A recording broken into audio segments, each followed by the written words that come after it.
So our much anticipated B9 3.0T S4, S5, SQ5 Stage 3 file will be available today.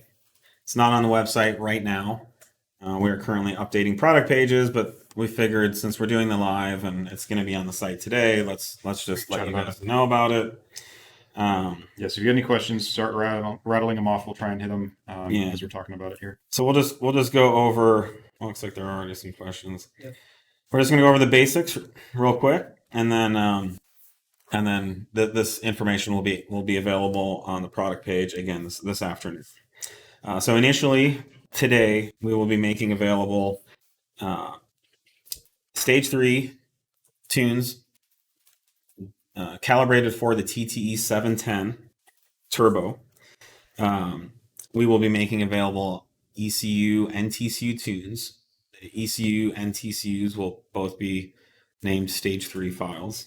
And again, this is specific to a TTE710. If you have a Peer 750 or a TTE810, this file has not been tested or designed for those turbos yet. We will be working our way through all the options, but the 710 by far is the most popular. And there is an easy upgrade path to go from 710 to 810. So if you want to jump into Stage 3 now, I would say get into 710, and then you can upgrade to 810. We are offering 91 octane, 93 octane, 104, an E60 mix file, and an E85 pump file. So we're going to start using this nomenclature moving forward. When we say it's a pump file, it means you go get E85 from the pump and you pump it in your tank. That doesn't mean it has to be E85 exactly. So our E85 pump file is typically can measure anywhere from about E60 to E85, and it's fine in that range.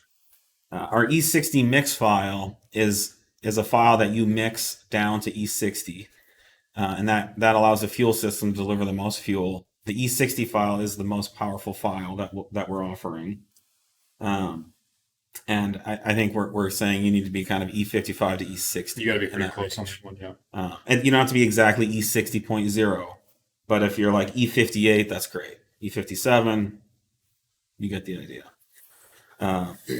So for wheel horsepower on E60, we're getting 615 foot-pounds of torque and 605 wheel horsepower. On E85 pump file, we're getting 550 foot-pounds and 535 wheel horsepower. Now, for E60 crank, we're estimating 720. We haven't measured crank. I don't think any tuner out there will. This is using the same conversions we're using for stock to performance. If anything, normally it goes the other way, where we would see a little more actual crank power, but you lose some of that in the added friction of the transmission and whatnot. Yeah. So we're not increasing that for these. We're not trying to inflate it. This is an accurate estimation based on the factory power rating and what we're seeing at the wheels, and then we extrapolate that out. The turbo is rated for 715, so we're right there, and clearly it depends on what fuel you're running. Yes, you're not going to make 710 horsepower on 93 octane. Actually, I can throw the chart up too if anybody wants to see. Yeah, we got the charts as well. And then on E85 pump, at the crank, we're at 643 horsepower and 650 torque. This is just E60, guys. I don't have any of the other charts ready for showing you here. Yeah. Oh, good. It fits on me. Okay. All right, and then we are working on a 104 octane file, which we will have available. It's not available yet, but if you buy our Stage 3 file, 104 will be free when it becomes available. It'll be added to the server, and you'll just see it under your account. And then on 93 octane, we're at 505 torque and 475 wheel horsepower. And 91 octane, we're at 490 torque and 460 wheel horsepower. So I mean that's pretty insane. I mean 460 wheel on 91. Yeah. I mean that is really fast, and we're seeing really hard spool up by 4,000 RPM, really hard acceleration by then. So for most people in the country, they're going to be 475 wheel, just on 93 pump. It's really astonishing. So it's like we've been saying for a long time. This is a really exciting time to be tuning Audis. Yeah, these things are. These are just Thank you guys. numbers you could have only dreamed about, even 10 years ago. They've been designing some pretty potent packages. As far as feature set, it's very similar to our, B9, either B9 Stage 1 and Stage 2. Yep. This has been optimized for 710, so the fuel timing and everything is optimized for the 710. So for the E60 versus E85, E60 is the mix file, E85 is the pump file. And the E60 mix, maximizes the fuel system's capability. So the more ethanol content there is, the more fuel is required, and it taxes out the system's ability. So on full E85, more ethanol is being injected, which means the overall capacity of the system is reduced. So that's why we bring the power down. Now it's important to add we don't recommend, and we have not found the need for different injectors or bigger injectors. Yeah. We are not leaving any power on the table, and there's nothing wrong with the stock injectors. We're really not here to sell extra parts to people that they don't need, and so there is no advantage currently for bigger injectors, assuming you can access all the maps in the ECU and optimize the amount of fuel that the injectors can inject. And that's I was seeing some posts from another tuner this weekend where it's very clear that they have not figured out how to extract it seems so, yeah.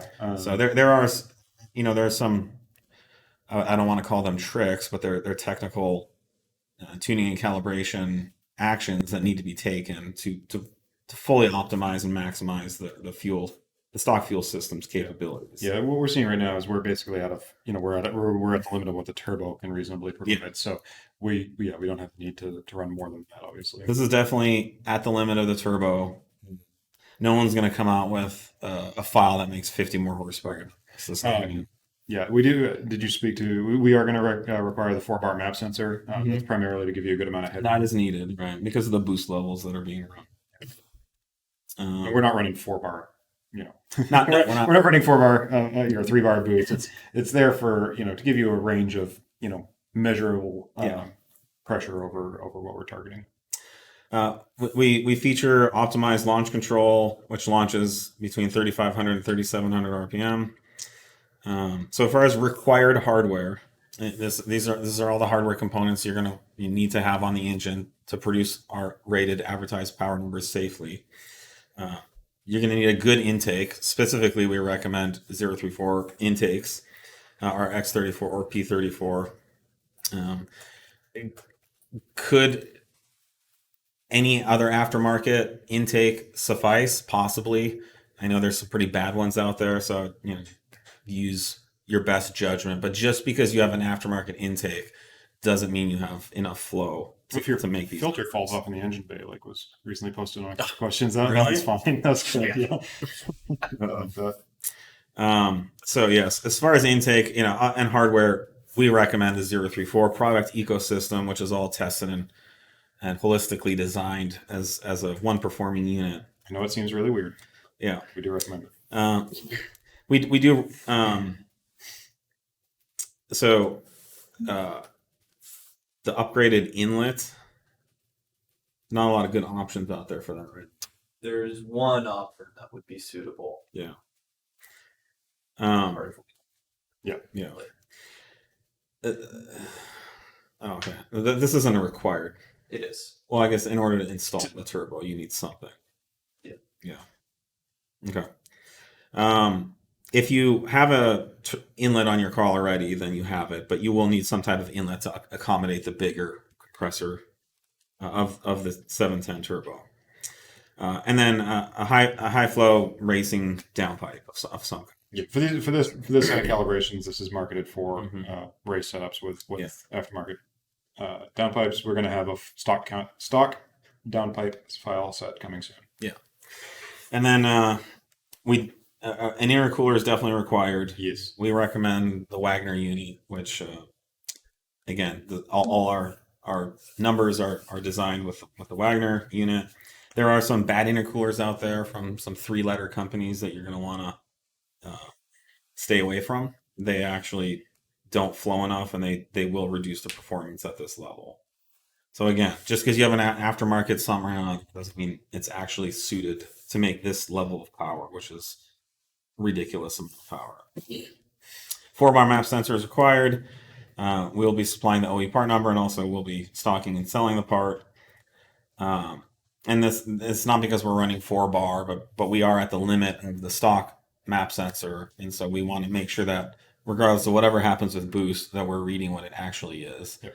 And with the stock map sensor, there's a risk of clipping or flatlining at the That's top exactly of the it. boost Yeah, range. you're clipping, you're measuring.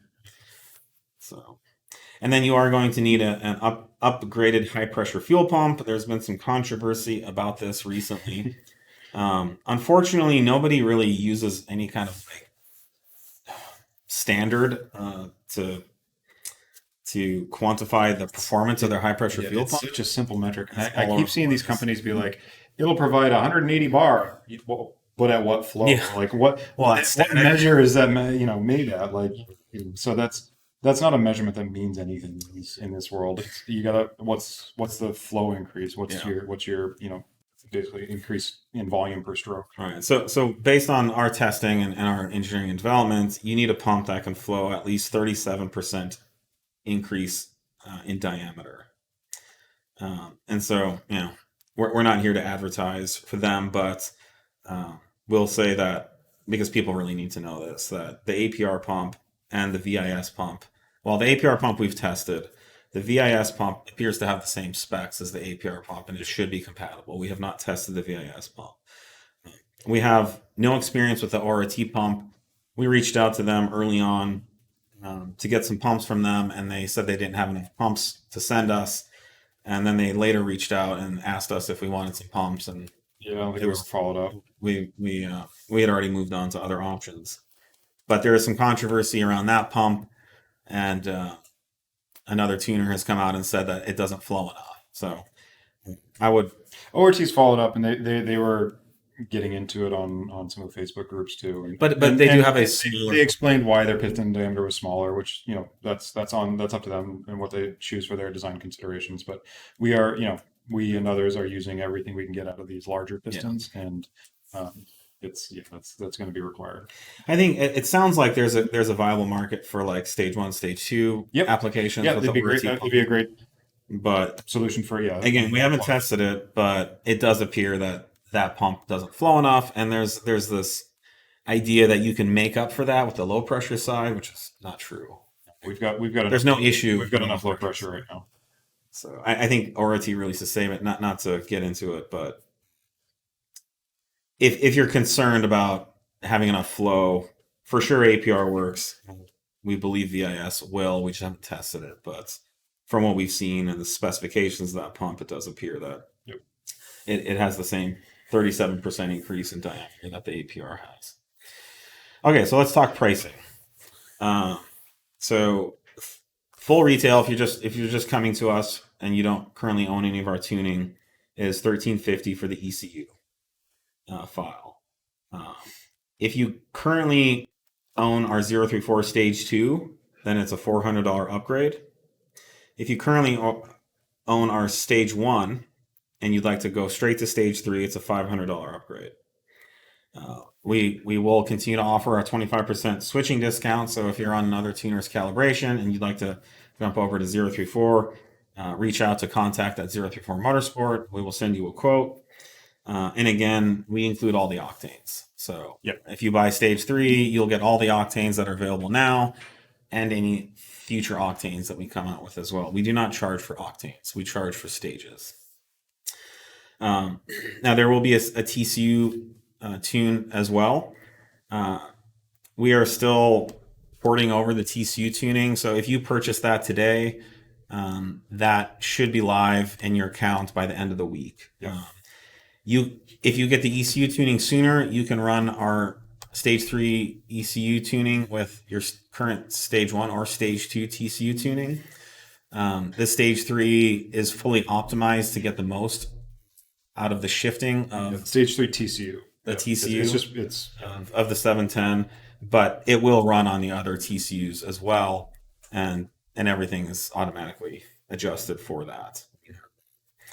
For the Stage 3 TCU tune, shift points are optimized at wide open throttle to maximize the power into the curve of where the TTE710 produces power. So the idea is to shift and then in the next gear be back in the boost and not fall out of the boost or something like that. Shift point optimizations in all modes on part throttle to keep in boost. You want to discuss that at all? Well, this turbo is big enough that it really justified going in and remapping a lot of the mid range shift points as well, just so you're not always shifting while before the turbo comes up to steam and it's just clicking down through the gears and you've got a fairly anemic feeling motor. Yeah. So this really livens that up and moves those shift points up as they should be with a larger turbo on there, which is if, as we've said before, if it needs to be done, we'll do it. We don't do it on all of our TCU files for all of our stages because usually they don't need that. But in this case, it makes enough of a really noticeable benefit in drive perception and performance that it's in there on all these. All right, let's try to get through these so we can maybe answer a few. Oh man, yeah, I didn't realize we were going so far on time. So shift point is 6,900 to 7,000 RPM depending on the gear you're in. There's a single shift map for all ECU octanes. Yeah, so we won't have an E85 and then a 9193 like we did with the stage 1 stuff. That was done because the power bands were shaped so differently. Mm-hmm. Generally, if your power band's the same profile, you can run the same TCU shift points. And then further increases in clutch clamping force inside the transmission to make sure that the transmission's holding the power. Yep. The price for our Stage 3 TCU tune is $750. If you currently own our Stage 2 tune, good news, it's only a $100 upgrade. And if you'd like to upgrade from our Stage 1, which we include for free, to Stage 3, I think we can do better than that. Well, Stage 1 is the free zero. You're always going to have Stage. But we've always offered that's the previous. That's $0. That's the free And when we released Stage 2, we did this. Remember? Okay, we can talk. Yeah. We're gonna try to come up with something for current Stage 1 owners who bought before this. Now moving forward, from this day on, it's going to be $750 to get the Stage 3 file because we don't really charge anything for Stage 3. But what we'd like to do is offer a discount for people who've already bought Stage 1 before as a appreciation for buying into our program. Okay, and then again, 25% switching discount on from switching from a competitor TCU tune.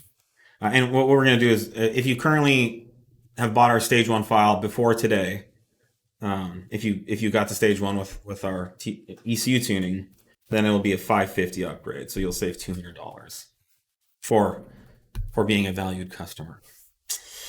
All right, let's try to jump into a few questions here. Does Stage 3 support catless downpipes for track use, or does it have to have a high flow cat? I believe a catless would work too. Yeah. Anything that's higher flow than stock. Again, there's a lot of stuff out there, but yeah. B9.5 compatibility. Yeah, ECU will be. TCU we are still working on. We actually have an in-house vehicle now. We are going to be doing more and more of it. How safe is 720 crank torque on a stock block? Well, what is the crank torque? 720. Okay, that's something. Yep. We haven't observed any issues in all of our testing currently. There are other people on the market pushing these blocks this far. They are holding. So it is a lot of torque. So when you're at this level of tuning, you do have to accept some inherent risk that something could go wrong and you could blow up a motor. If that's frightening thought to you, maybe don't run the E60. Yeah, we have an E85 file, which is E85 even easier. Yeah. So you can just pump in straight E85, and that'll make a ton of power still. But I think once you start getting into turbo upgrades, it's really tough as a tuning company to you are getting closer to the limit. Yeah, and that's not to say we're being reckless or anything. We've not seen any indication that we need to do anything differently. So we can only go with what information we're able to get out of our testing and our calibration work. But at this time, everything's rock solid. Can you go into more details as to why E60 makes more power than full E85? I mean, I did talk about this earlier. We did talk about that earlier. ethanol requires about 30% more fuel to generate the same amount of power as gasoline. And so the more ethanol there is, the more the fuel system has to deliver. And so by going from E85 to E60, we gain some fuel system capacity, but we still have enough of the benefit of E85 and the knock resistance, the high octane characteristics of an ethanol blend to make the most peak power. So what we're doing is there's two things in consideration here: is the power that E85 or ethanol can produce due to its octane and its knock resistance, and then there's fuel system capacity. And so at E85, we're maximizing the knock resistance, but we're lowering fuel system capacity. At E60, we're bringing knock down a little bit, but we're bringing the capacity back up, and that's the sweet spot. So that's why. And if you want to read more about the stoichiometric ratio or the energy in ethanol, you can. It just has less energy per unit of fuel than gasoline. And Dead dinosaurs apparently I don't even make a know lot of energy. that we're giving up anything knock. Well, I'm just saying theoretically. Theoretically, but it's more just we know it's a pain to mix E60, so we don't want to just force everybody into E60. That's why the E85 file is available, but we can get more power because we can get more fuel through the motor, or more usable fuel through the motor with E60. We're not making a more detonation file. No, that's for sure. But if you keep going down in ethanol content, at some point you start flipping. You lose the benefit, right? And so we're taking some out of the knock resistance category that we didn't need, and we're putting it back into the fuel system capacity category that we do need. Yep, exactly.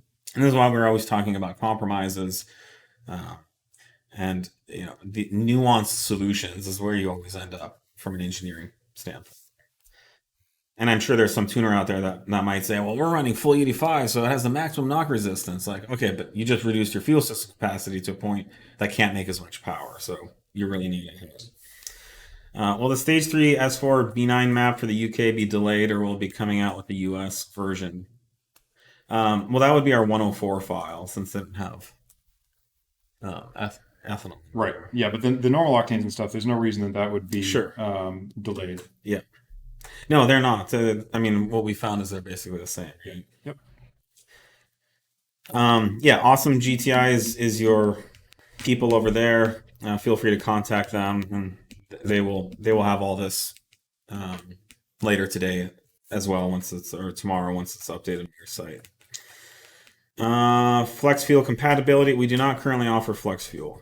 So you can either run E85 pump straight from the pump, or you can blend E60, and you want to be between E55 and E60 for the E65, which is mixed. And even on the 85 file, we still recommend you have a content analyzer, just so you know where things are at. This will be released this afternoon.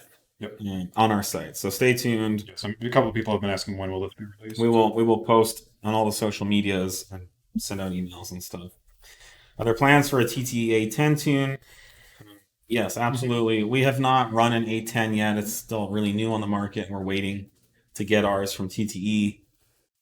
There is a 710 to 810 upgrade kit that TTE offers. So I think the 810 will be slightly laggier, and it will continue to make more power up top. Like we've said, the 710 was maxed out. So that extra airflow up top, it'll be yet to be seen how easily that can be used based on the fuel system capacity. But I don't think the 810 is going to be like a lot faster than the 710 or anything like that. But it'll probably make more peak power. What inlet is recommended while we wait for your inlets? I can't answer that. We're trying to get our inlet to market as quickly as possible. We have prototype units. We've 3D printed units using production 3D printing methods like that. Yeah, no, this isn't like off a normal printer. This is like OEM, like an OEM engineering grade quality, plastic that you can run live on an engine. Can we keep going? Like, will we just lose one of the channels?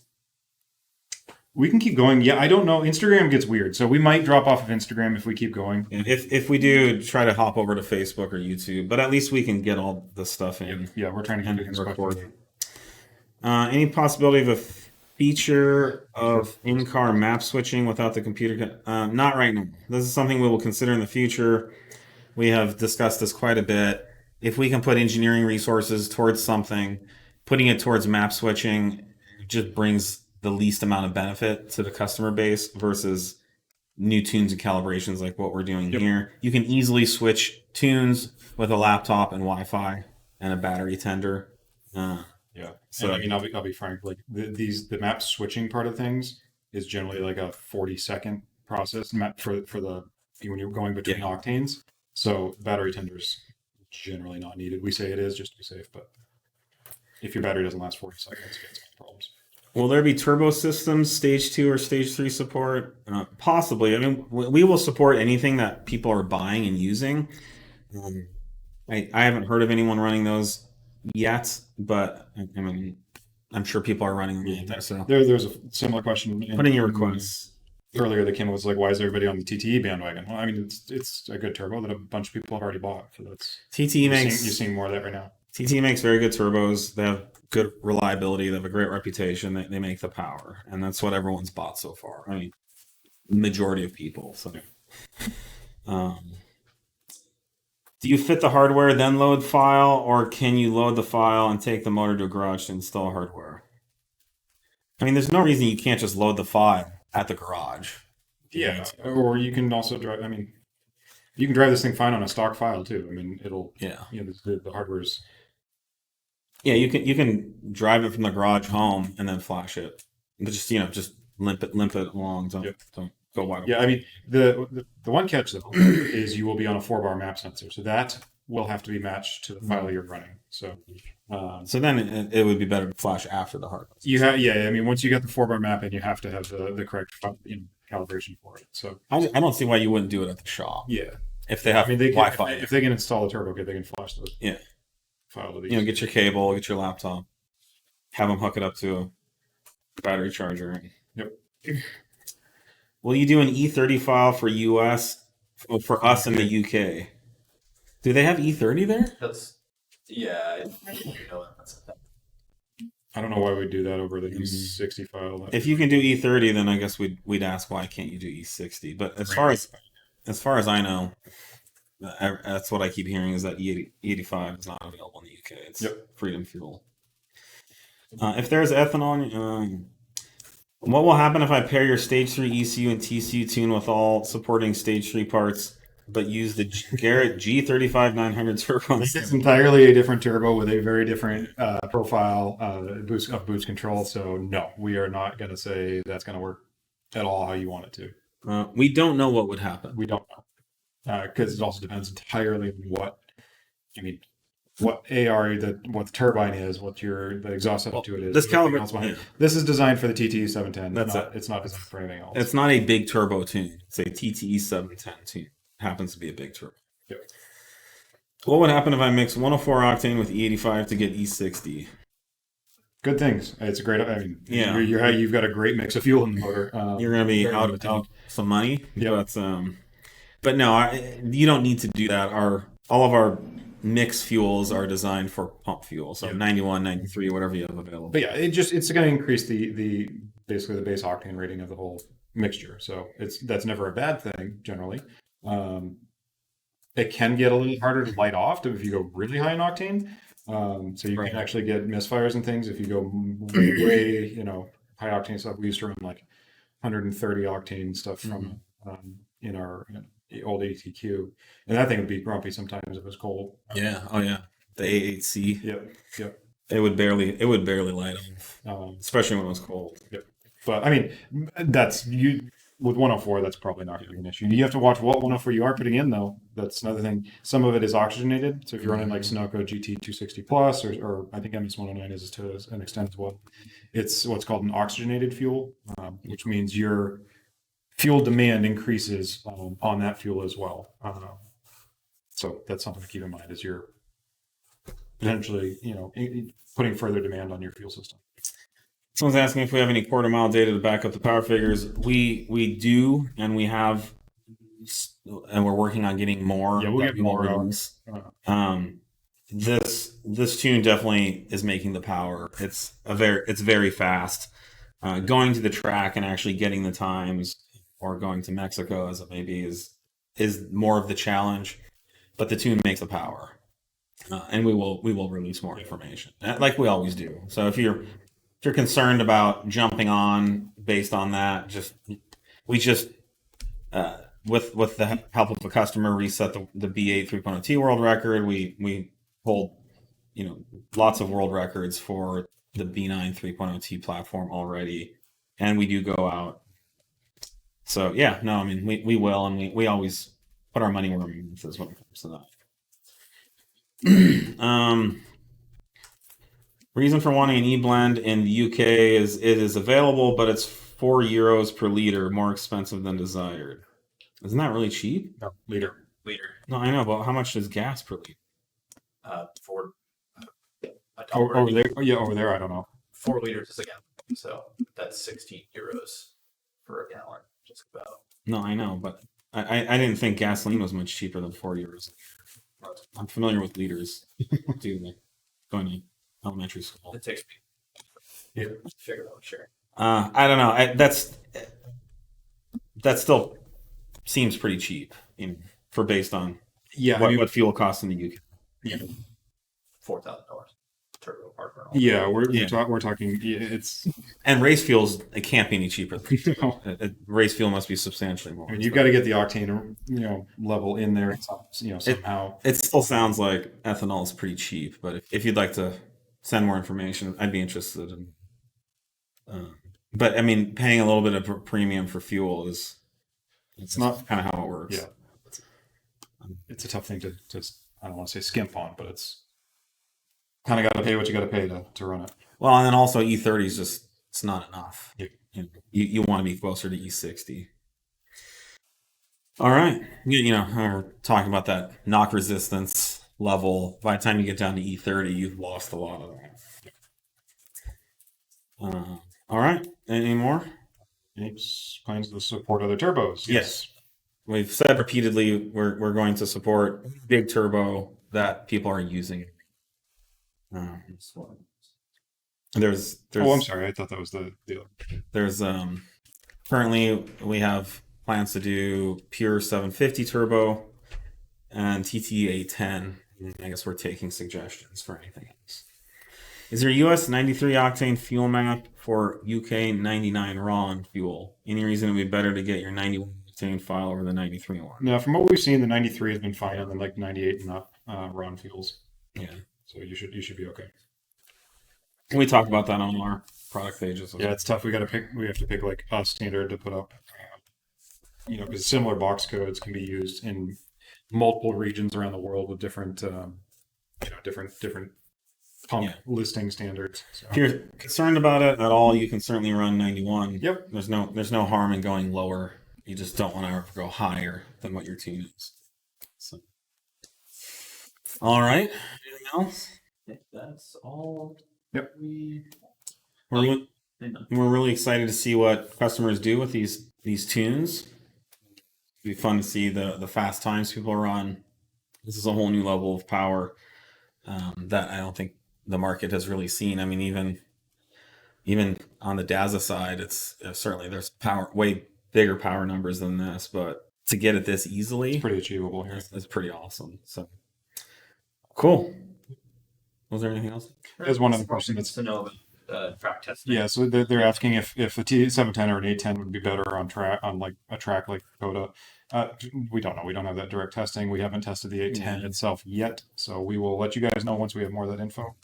Generally, though, on track, peak power is not your biggest concern. It's traction, drivability, and the 710 is going to have an advantage of being little less laggy. But we're not talking. We've talked about this before. We're not talking like what it looks like on the dyno per se. That's a tough metric to really show. It's a transient response. So, like, say you're at like $4,000, $5,000, and you tip in quickly. How quickly does it take the turbo to come up and respond to what your input is? But even on the static comparison I saw, it was a good 200 RPM slower. So just on under static. So that's indicative of it being laggier too under dynamic shifting throttle modes. Yep. But your fast lap around COTA's, 50 horsepower is not going to make a difference. It's going to be putting that power down and actually getting around the corners. Honestly, I bet you could go perfectly fast on a stage 1 file with a really good chassis set. But if you can get a lot of tire and grip under the car, then you can put that power down.